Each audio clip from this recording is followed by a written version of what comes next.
So, got a new intake, carburetor, and my little exhaust headers. On here, she's still a little cobbed up, little things to figure out. But here's my offenhauser intake. This little Chevy 292. I used water heat to heat the exhaust.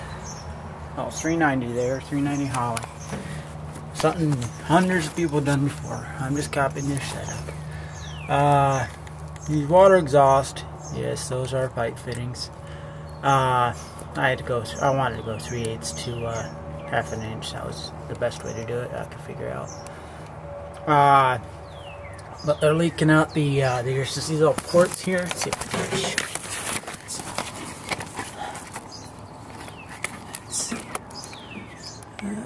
Get up in there.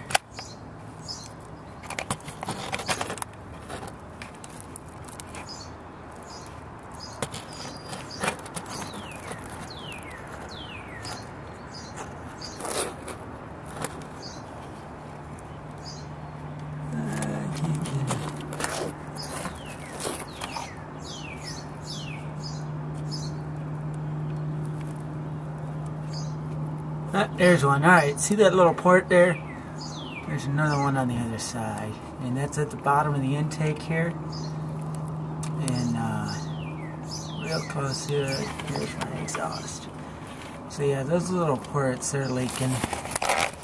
So I can't run my water heat right now, which is causing the fuel to condense against the sides of the intake there. Intake and intake runners. Like I was saying, that's why I use the water heat to heat up the intake, but I can't because they're leaking out of those ports. So I'm gonna seal up those ports. But show you what I got for exhaust on this thing right now. She is a little loud.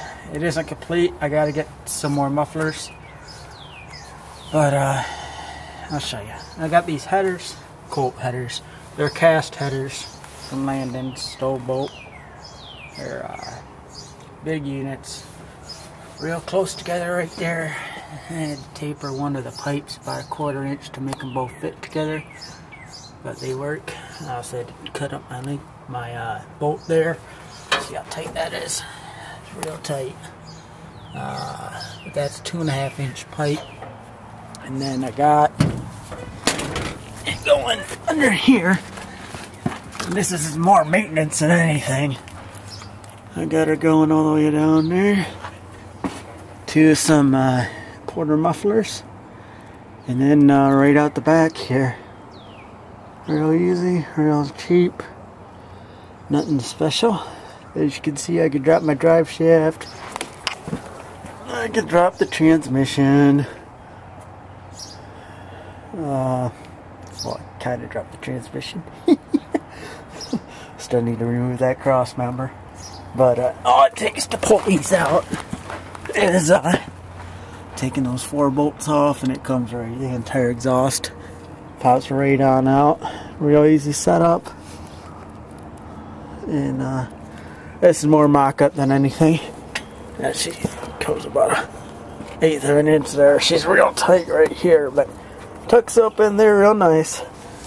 Okay, so I already decided to drop this thing and play around like that. I got the exhaust all figured out, but yeah, she's comes out there, and what I'm gonna do is take I know it's pretty slapped together, but I'm saying it's more mock-up. Before, I wanted to do this with a cheap exhaust so that I can go stainless later, but so I want to make sure everything was going to fit more than anything, and run it for probably a year, and then I'll go stainless using the same stuff. And these are too loud. I didn't know what I was going to do, if I was going to cut them off, or I was going to go back, forward, or what I was going to do. Move those pipes forward. I didn't really want to move them forward because then they would hit right there. So it's kind of a double-edged sword. But they fit in there right there nice, so that's where I put them. And anyway, what I'm going to do here is I'm going to go try to hit the auto parts store today and just go offset to half to a center outlet, and I'm just going to go 2 of those, and that should quiet this thing up. Because she's real loud, and I'll show you when I take her for a test drive here. Let's set stuff back on.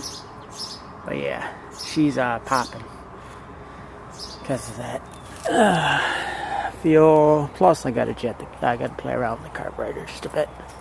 That's from that though. A little overview of what you're gonna hear.